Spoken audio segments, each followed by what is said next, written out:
can see clearly now, the rain is gone.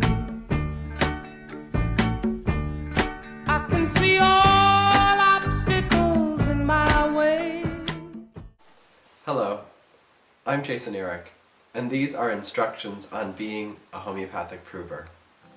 In this video we will discuss how do I prepare, what do I do, taking the remedy, making a journal entry, going into greater and greater depth, communicating with your supervisor, and frequently asked questions. How do I prepare? Participating in a homeopathic proving is in a journey to unleash the genius within the substance. Preparation involves recognizing where you're at in your life, in your process. It is a process of cultivating self-awareness, cultivating a willingness to record your changes in state, to become aware of those subtle changes that occur in your body, in your emotions, and in your mind. What do I do? Being a prover involves 3 basic tasks: taking the proving substance, recording symptoms in your journal, and communicating with your supervisor. Taking the proving substance. Ideally, the first hour after taking the remedy, the prover and supervisor sit together or are together telephonically or together via Skype or some other electronic means to go in a gentle back and forth to explore what is happening, if anything. I would like for the supervisor to be that note taker, receiving the state of the person, the prover, taking the remedy. Making a journal entry. We will provide you with an Excel spreadsheet or a Word table to use to enter your proving symptoms. We request that you use the Excel spreadsheet whenever possible. Eventually, we will transfer all of the spreadsheets into one Excel spreadsheet. There are only 4 fields to enter for a journal entry: your prover number, day, time, section, and symptom description. For the first column, prover number, enter the prover number found on your remedy bottle. For the second field, enter the day and the time.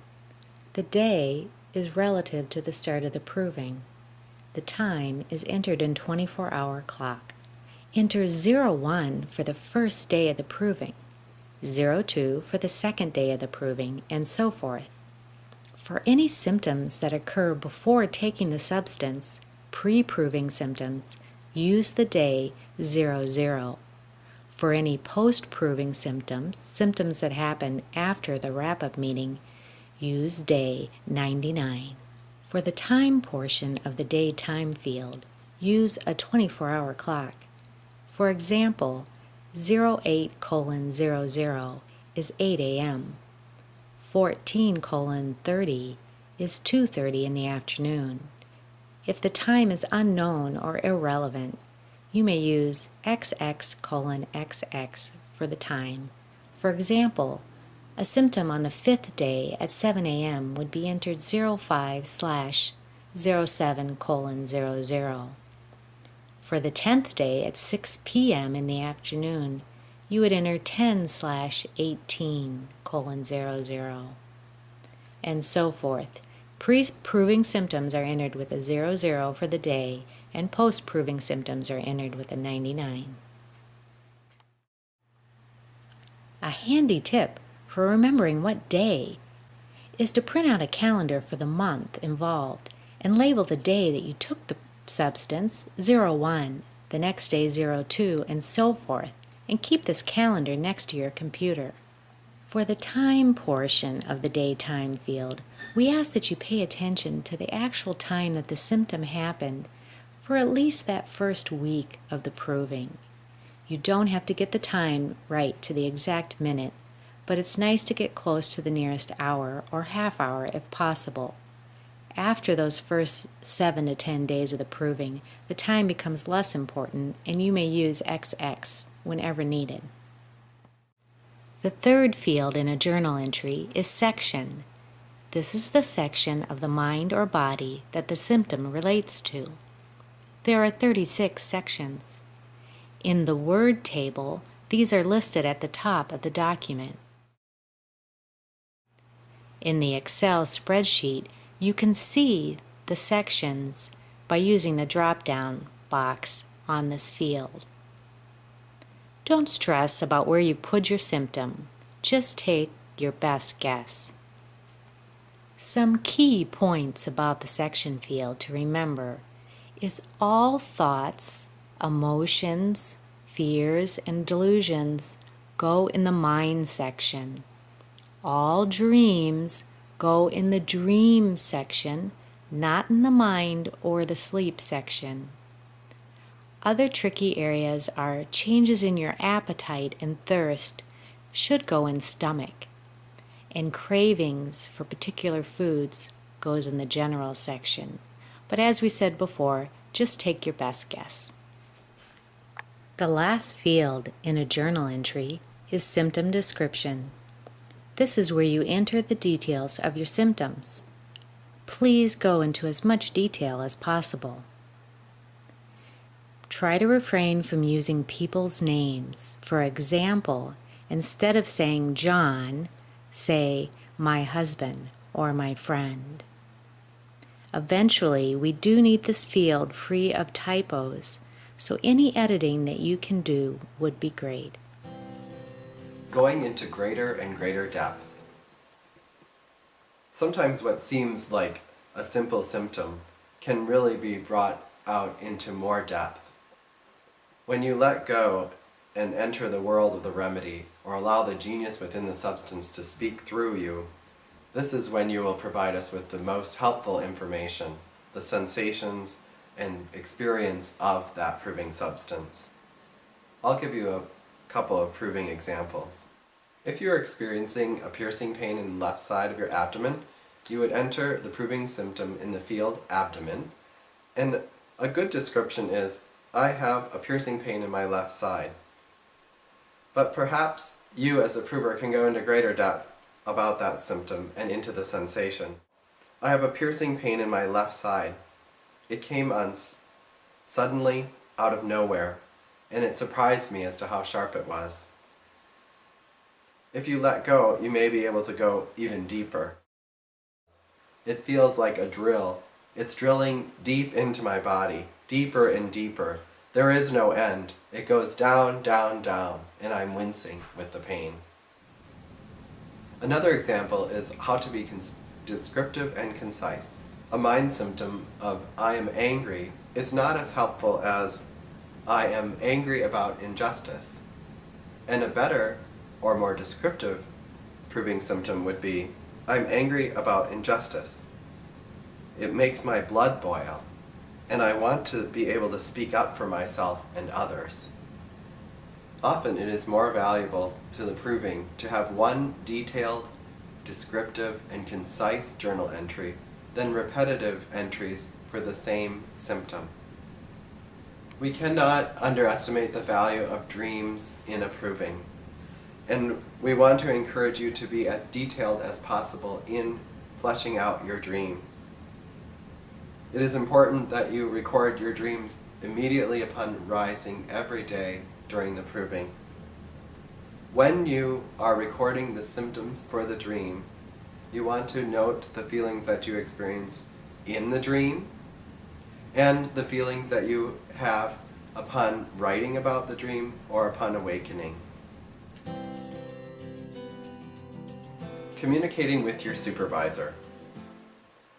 The supervisor-prover relationship is a dynamic relationship.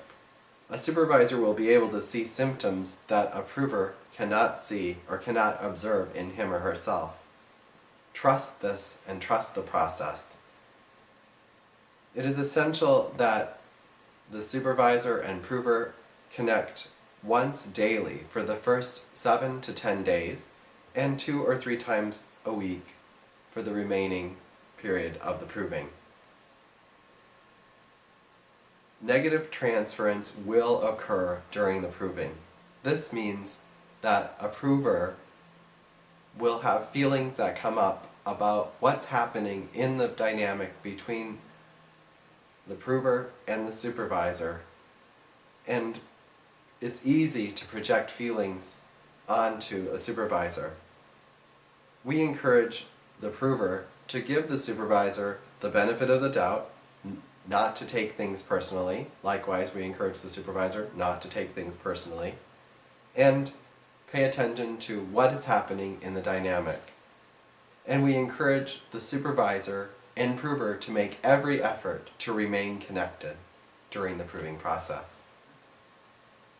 Just be aware of the dynamic, stay faithful to the process, and record everything as though it is a symptom.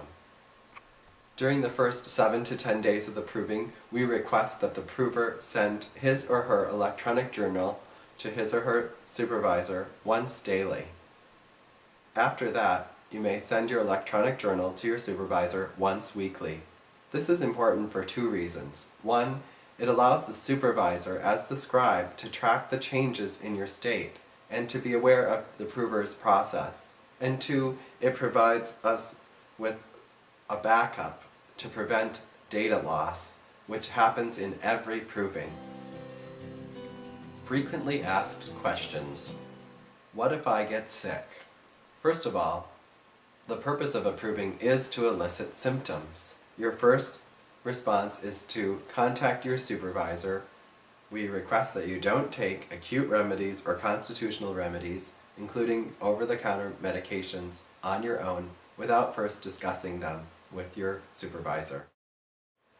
What if I didn't feel anything?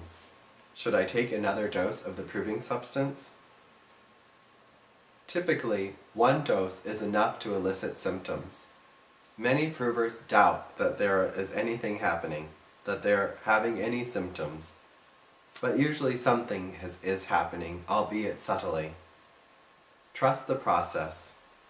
Call your supervisor before taking additional doses, and please follow their advice. People who say, "I didn't feel anything," will often come to a proving wrap-up meeting, and much to their dismay, will have had a whole series of experiences, symptoms, and events occur in their life related to the proving that they didn't journal or didn't articulate because they felt nothing was happening. Call your supervisor before redosing or doing something wild. What if my relationship with my supervisor is not going well? Be self-aware, remain committed to the process. This is probably a proving symptom. Record all the feelings that you're having towards your supervisor in your journal. Trust that your supervisor and the master prover are there to support you through the process. Remember, it's a journey. The proving process is a journey.